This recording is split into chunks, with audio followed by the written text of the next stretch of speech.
বন্ধুরা, আজকের গল্প টুনি ও পরীর বন্ধুত্ব। একদিন টুনি পাখি তার বাসায় ডিম পেড়ে খাবার সংগ্রহ করতে চলে যায়।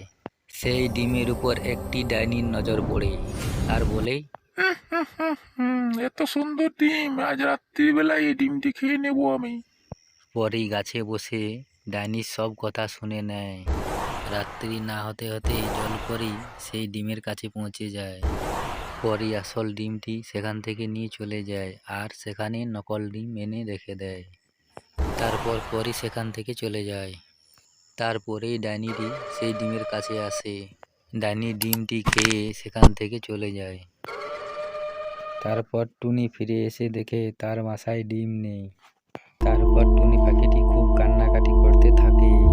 তারপর পরেই টুনির কাছে যায়। টুনি, তোমার বন্ধু হয়ে তোমার ক্ষতি কি করে দেখতে পারি? তোমাকে আর কান্না করতে হবে না। টুনি, তোমার ডিম আমার কাছেই আছে। পরেই তারপর যা ঘটেছিল সব টুনিকে সব কথা খুলে বলল। নাও টুনি, তোমার আসল ডিম। তারপর পরেই টুনিকে ডিমটি দিয়ে সেখান থেকে চলে গেল। তারপর টুনি সেখানে সুখে শান্তিতে বসবাস করল।